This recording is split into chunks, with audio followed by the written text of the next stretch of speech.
Hello friends, welcome back to my channel Archana Dhomne. कशा आहात सगळे? आय होप छानच असाल, मजेत असाल. मी सुद्धा छान आहे, मजेत आहे. आज आहे 21 तारीख, रविवार दिवस आहे आणि आज महालय श्राद्धाचा शेवटचा दिवस आहे. म्हणजेच आज सर्व पितृअमावस्या आहे.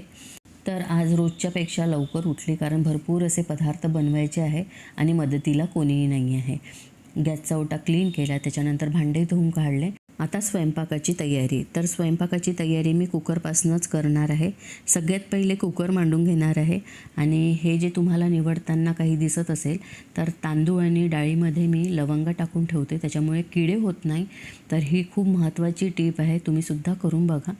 तर कुकर मांडून घेते आणि आज मी करणार आहे आलूची भाजी आणि डाळ भाजी. त्यासाठी कुकरमध्येच मी आलू मांडून घेणार आहे.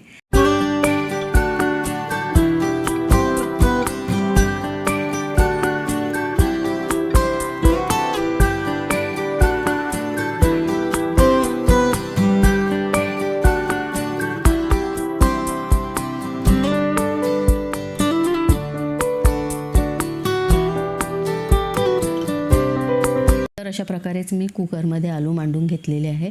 त्यानंतर वडे झाले, मेथीचे बोंड, यालासुद्धा खूप जास्त महत्त्व आहे. त्याच्यानंतर धोप्याच्या पानाची वडी ही सुद्धा करून घेतलेली आहे आणि त्याच्यानंतर असा आपला पूर्ण स्वयंपाक इथे तयार आहे. आलूची सुकी भाजी केलेली आहे, त्यानंतर पंचामृत, त्यानंतर खीर, वरण भात, कढी आणि डाळ भाजी, डाळीची चटणी, हे सगळं तयार आहे. आणि साटोऱ्या आहेत, तर साटोऱ्या मी कालच करून ठेवल्या कारण एकटीला खूप त्रास होतो, त्याच्यामुळे पहिल्याच दिवशी मी साटोऱ्या बनवून घेतलेल्या आहेत. तर अशा प्रकारे आपला स्वयंपाक पूर्ण इथे तयार आहे.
तर इथे पितरांसाठी पात्र तयार आहे.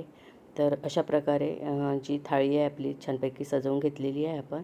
त्यानंतर कावळ्यासाठी सुद्धा घास काढून ठेवलेला आहे.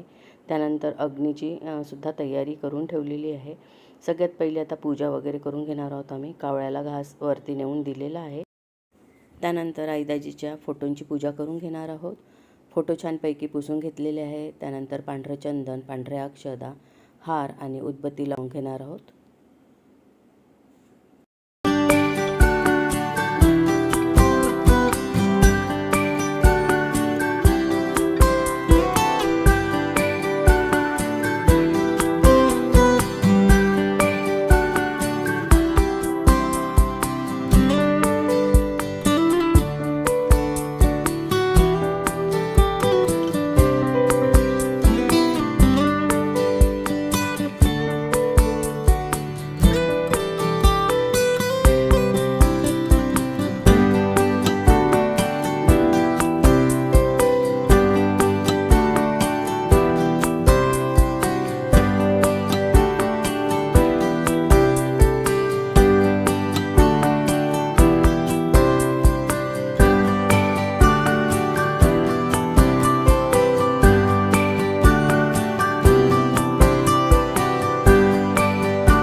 आई दाजीच्या फोटोची पूजा करून झाली, कावळ्याला घासही देऊन झालेला आहे.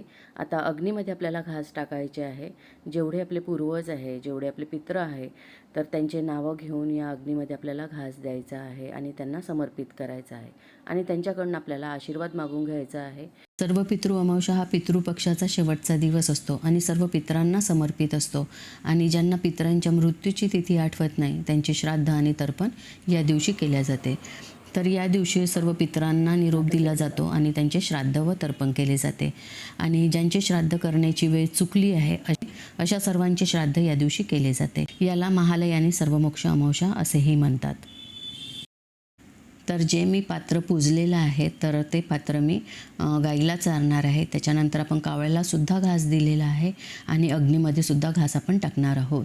तर अशा प्रकारे सर्व पितृ अमावस्या केल्या जाते आणि हे केल्याने भरपूर असे फायदे होतात. आपल्या मुलांच्या फ्युचरमध्ये आपल्याला येणाऱ्या अडचणी तर संकट याच्यापासून आपल्याला दूर ठेवतात. तर म्हणतात ना की एकदाचं पूजेपाटेला थोडंफार कमी जास्त झालं तरी चालेल, पण पितरांचं हे श्राद्ध करणं खूप जास्त गरजेचं आहे. तुम्ही करत नसाल तर नक्कीच करून बघा आणि नक्कीच तुम्हाला त्याचे फायदेसुद्धा दिसतील. तर चला आजचा हा व्हिडिओ इथेच संपवते.